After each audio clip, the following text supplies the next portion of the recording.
So we are team one. It's me, myself, Itzel, Natalie, and Carlos. And these are our movie review notes for My Sister's Keeper. So first, we are going to discuss the main characters and their roles. So the family is over the Fitzgerald's family, and that is made up of Brian, the father, Sarah, the mother, Jesse, the oldest sibling, Kate, which is the 15-year-old with cancer, and Anna, which is the 11-year-old that was an in vitro fertilized donor child.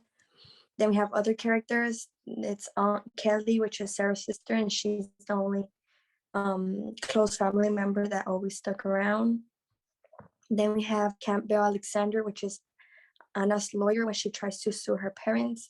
Then we have Joan DeSalvo, which is the judge for the case. Taylor Ambrose, which is Kate's love interest for a while. And then we have the doctors who tried to save Kate's life, which is Dr. Farquaad, Dr. Chance, and Dr. Nguyen. The movie is that Brian and Sarah Fitzgerald have two children, in which the daughter Kate has leukemia. None of the family members are able to donate to her because they aren't a match. So Brian and Sarah decide to have a third child, which is Anna, through an in vitro fertilization method, which makes her a perfect match to donate. So she spends her whole life donating to her sister. As Anna grows older, she sues her parents for forcing her to donate to her sister because she no longer wants to donate. While that case is being fought, Kate gets a boyfriend who also has cancer, which then passes away. Kate starts getting worse after, and because she needs a kidney and Anna doesn't want to donate.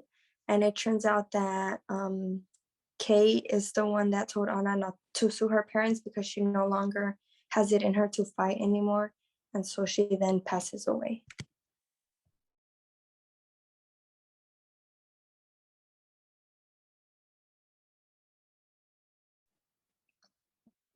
The identity theory and the theories in this movie and what's seen.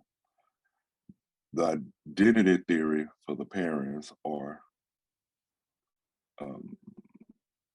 toxic parents that's come from my text on page 60, which is referring to toxic parenting. First, as in the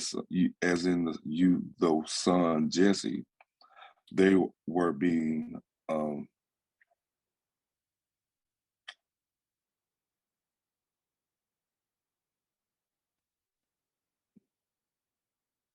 disengaged parents because Jesse came in at late and thought he was gonna get in trouble, and he didn't. And the father was really like, "Just come on, let's go see your sister." The hospital didn't worry about him coming in late, or because anything they getting in late. And with Kate, they was being overreaching parents because when they went to when Kate wanted to go to the beach, the dad took out the hospital, but the mother went ballistic and told me, "You don't kill her, you don't kill her," and was really trying to get him to take her back to go to the hospital. And that was the over functioning parent. And also with the youngest girl Anna, they was abusive parent because they had her born to just be a donor to her sister that has cancer, regardless she liked it or not. The development periods of the children is when after Kate passed away, Jesse got his life together and he went on to art school, and he got a scholarship and moved to New York. With Kate herself, when she was given getting chemo, she met Taylor, and Taylor, she developed then into her mother seeing her being a regular kid by going on a date and having fun with her friends, and even uh, had intimate time with Taylor after a party they had. And the only way her mother knows is because she was upset because Taylor had called, but she didn't know he had passed away. And with Anna herself, her point was when she had after her sister passed away, the lawyer came to her house anyway and brought the paper of her being medically emancipated. And she really felt that somebody was listening and hearing her. and that changed her views about some things.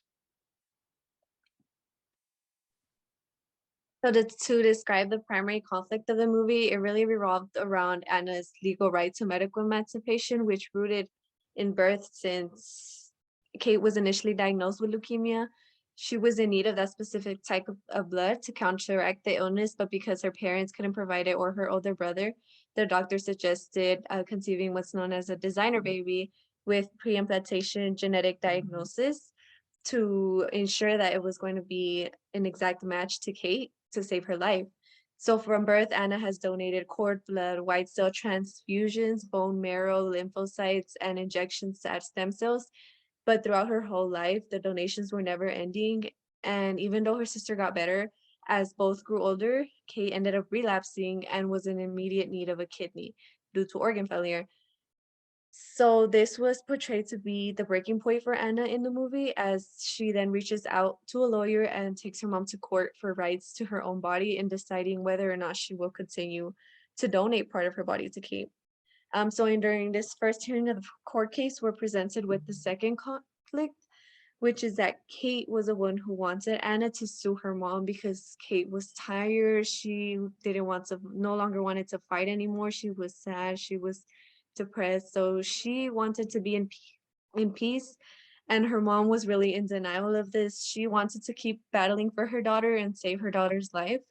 So this just shows her being inconsiderate to Kate.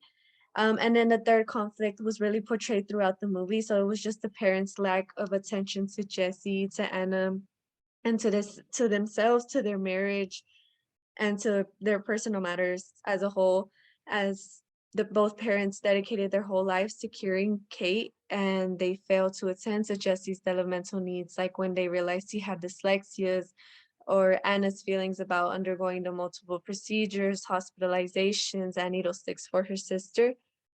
And in aspect, both of them were disengaged from the real world. And in terms of the resolution of conflicts, so even though ultimately Anna ends up winning the court case against her mom, the actual resolution ended up being the communication, the acceptance of Kate's terminal illness.